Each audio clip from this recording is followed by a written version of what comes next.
All right, welcome back to the course. Great job in getting to this point. Not a ton of people actually get this far in any of my courses. Very few people do. So great job there. So what I want to show you how to do in this video is I want to show you how to create a custom UI table view cell and how to register that cell and actually get it on the screen here with custom views inside of it like UI stack view and UI label and a few other things, okay? We're also going to be using NSLayoutConstraint for programmatic auto layout like we did in the last few videos. And essentially by the end of this video, you're going to know how to create a fully custom UI table view cell, and we're going to use it later on with custom data, okay? So let's go ahead and hop into it by first heading over to our folders controller. And instead of UITableViewCell here on line 55, we need to register a different type of cell. We don't really have any other type of table view cell, however, so what we need to do is we need to create one. So let's go into our folder directory here and create a new group, and this group is going to be called cells. In this group, we're going to create a couple files over this section. The first file is going to be a Swift file that we're going to create right now, and I'm just going to call this FolderCell.Swift. Go ahead and create FolderCell.Swift, FolderCell.Swift, and instead of foundation, we're going to need UIKit. So again, in this entire video, I'm going to show you how to build out a fully custom cell. It's got pretty much the same UI as the default cell, except for it has a little arrow and then it has a number, okay? Now, by default, a UI table view cell you can already add an accessory view, which I'll show you how to do right now, okay? So we have our cell kind of created here, but we're not going to use it yet. So let's head back into folders controller and let's go up to our methods. Down to our methods. I forgot we moved them.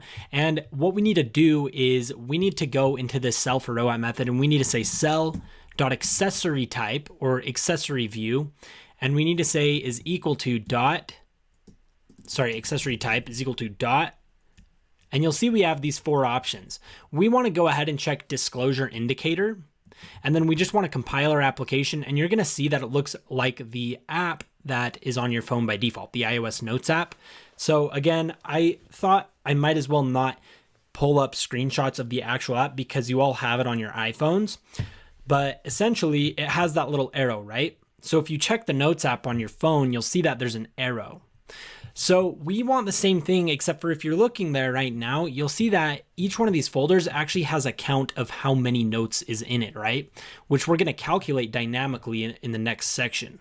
But for now, we just need to get that custom cell so we can have that label on there. So let's go ahead and let's go into our folder cell and let's actually create that now. So we're going to say class folder cell is a type of UI table view cell.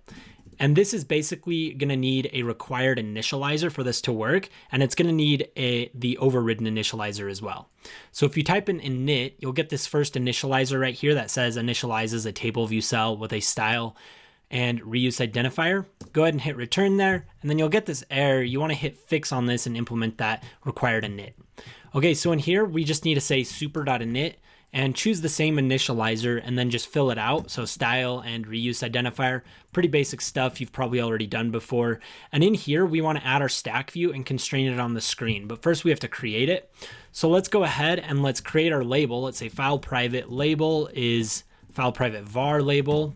And I'm just going to type these out really fast, not going to do too much explaining because I'm sure you already know exactly what I'm doing. Like if you're watching a core data course, I'm sure you already know how to create these. And we've already done it in this course multiple times with variables, so I'm not going to explain it too much.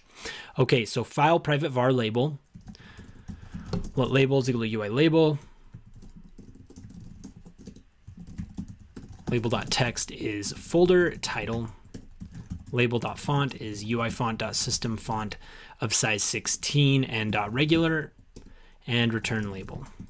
And what I encourage you to do is if you already know how to do all this, just skip to the end of the video and pause it and you can just type it all in. That's usually what I do when I'm watching courses.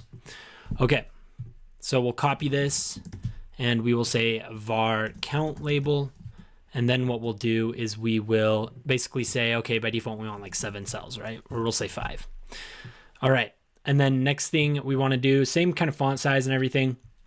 Now we just need our stack view to kind of put it on the screen really easily without having to type out a bunch of constraints, okay? Now, the thing is, that's exactly what we did in the node detail controller with the date label and the text view. We ended up writing a lot of constraints, right?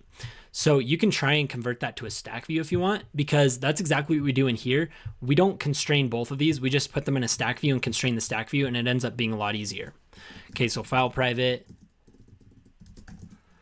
var stack, UI stack view, and we're gonna have to mark this lazy so that we can access the count label and label within this callback, okay? So we'll say let s is equal to stack view, and you'll see arranged subviews. And then if we try to put the arranged subviews label and count label, oops, you'll see it doesn't really let us. Okay, so let's set these properties and then I'll talk about that. So we want to say translates auto resizing mask into constraints, set to false so that we can use auto layout with it.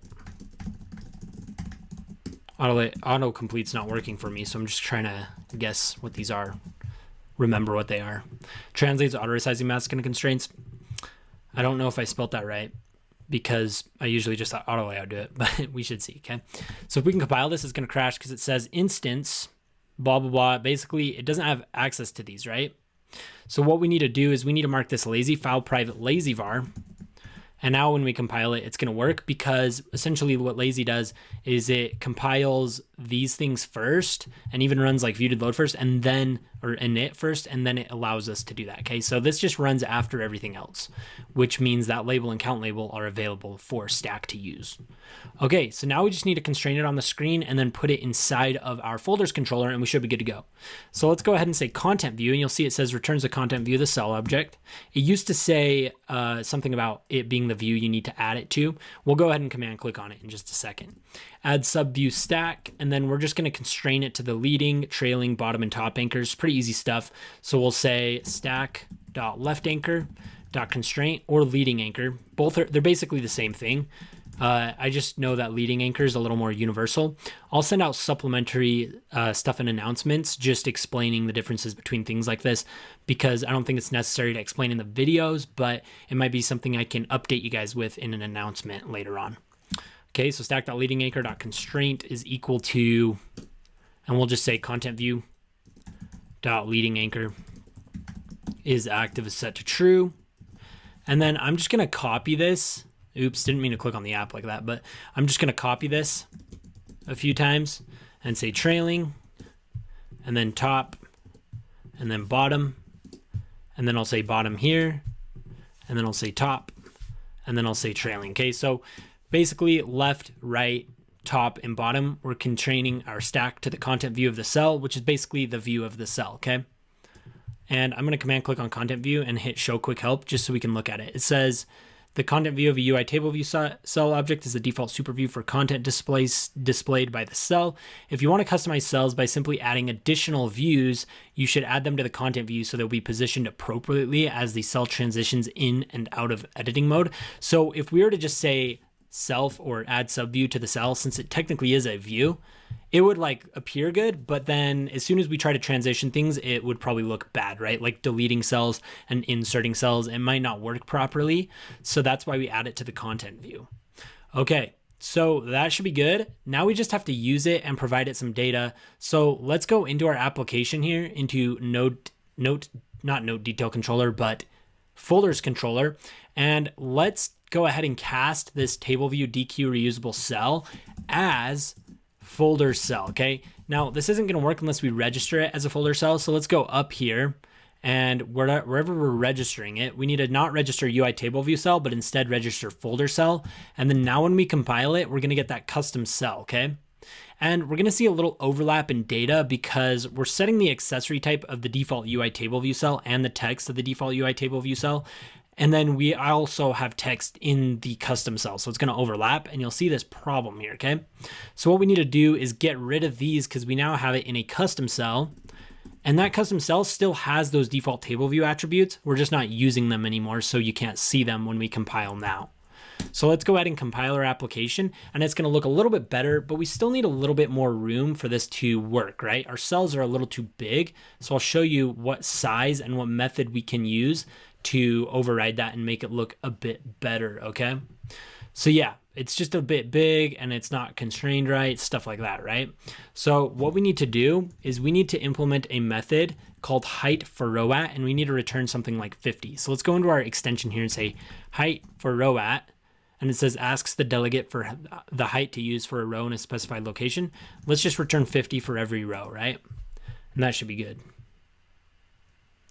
Build failed. So we need to overwrite it. Let's go ahead and overwrite it and recompile it, and we should be good.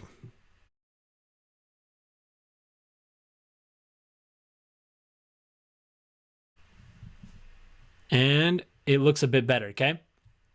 So we have a problem with our spacing on the left and right. So what we need to do is we actually need to go into our cell. So let's go into our cells, folder cell, and I'm going to go down to our leading anchor, and I'm going to put a comma and say constant and 20. So I just want to push it over about 20 pixels so it looks a bit better. And then I'm going to take a look at the completed app and see what that looks like as well. See what I did there. Okay, so it's looking better. Looks a lot better. And then I'm going to go into the completed app and just go to the home here. And it just looks like the right is inset a bit as well, okay? So the way we can inset that is actually by not adding a constant, but instead adding that accessory view back in. So let's go into our initializer here and let's just say self.accessory type is equal to dot and then disclosure indicator. You could also leave it inside of the cell for row at method and that would work too. But we kind of want to package up this cell for use wherever we want. Even though we're only going to use it in one space, it makes sense to put all the properties inside of the custom cell itself. Okay, and that looks a lot better. And we actually gained a lot of traction in this video. Like we got pretty far. It's looking a lot closer to this new completed app. But we don't have any of the functionality, right? So in the next video, it's going to be a bit longer, and I'm actually going to show you how to create this custom cell with multiple stack views and a date object, okay? So I'll see you in the very next video.